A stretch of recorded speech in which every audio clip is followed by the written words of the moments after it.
Hello, Professor. This is Tatiana Stokes, and this is my first case study review. I chose case one, social media. I chose this case because it is the most relevant in my opinion, and it is also the most relatable. So I'm going to go ahead and jump right into it because the first practice video I did was 15 minutes, so I definitely over talked. So I'm going to try not to do that with this one. So the first question it asked, what do you take to be the central moral problems in this case? And I decided to go with the desire theory central claims on page 50. And item A reads, if something is intrinsically good for us, then it fulfills our desires. If something is instrumentally good for us, then it helps to fulfill our desires. Item B states, if something fulfills our desires, then it's intrinsically good for us. If something helps to fulfill our desires, then it is instrumentally good for us. Now, further down the page, it does go on to explain that our desires is enough to make us better off. Desire satisfaction is sufficient for becoming better off. Now, as far as question two, a person in the perspective of desire theory would respond by saying that there is a conflict here based on the central claims themselves. According to the desire satisfaction theory, your life goes well for you to the extent that you get what you want. But that's not what happened with Asenna O'Neill at all. In fact, in Asenna's case, she didn't seem better off. She states on page 60 that she spent hours and that she was not happy and that she wasn't content or at peace with herself. So the chosen theory offers a satisfactory response to the central moral problems. However, in Asenna's case, this creates doubt towards those claims.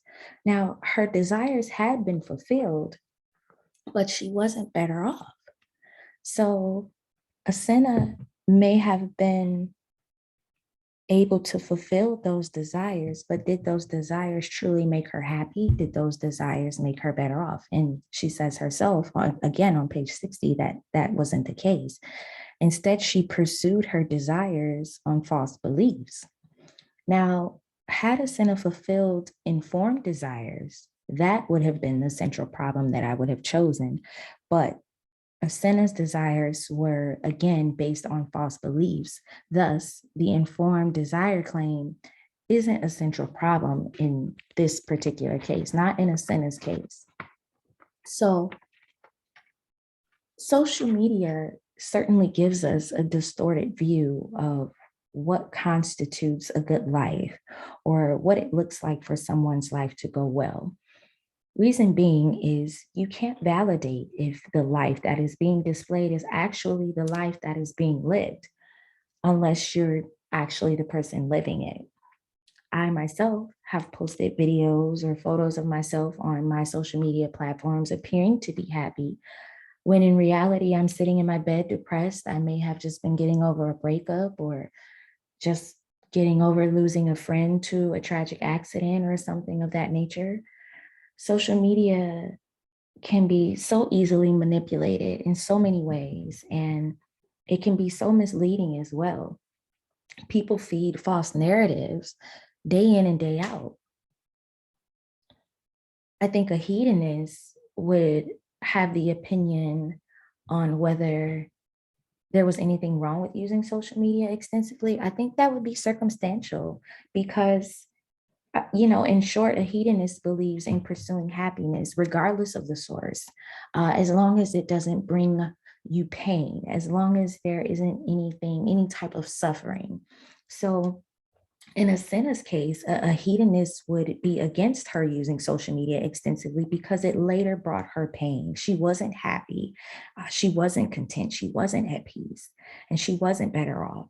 Now, in a scenario where someone uses social media to promote their business, for instance, and to create revenue from it, and it brings them happiness, it brings them joy, it gets them to their ultimate goals, it doesn't take away, then in that sense, yes, a hedonist would absolutely encourage that person to use social media extensively.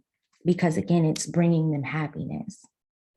Now, according to the desire satisfaction theory, is there anything wrong or with using extensively using social media? Why or why not?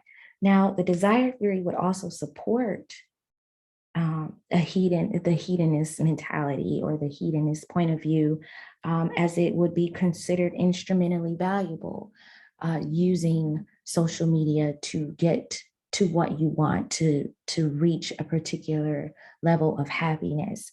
However, it could also be considered intrinsically good if it fulfills those desires.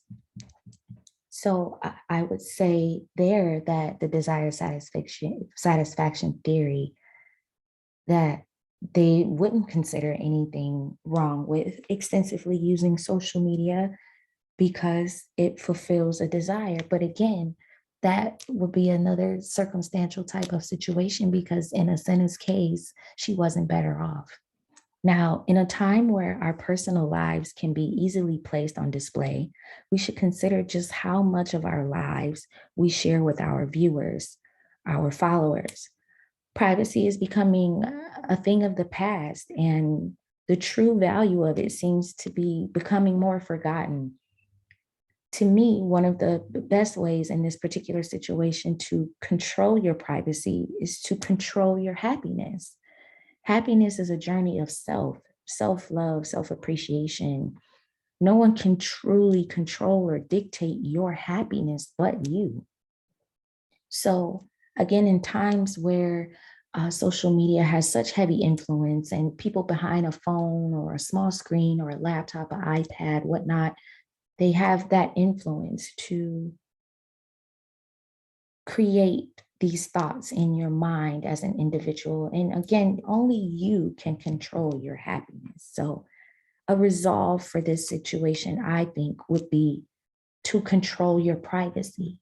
And controlling your privacy on social media can certainly help you control your happiness. Thank you for your time, Professor.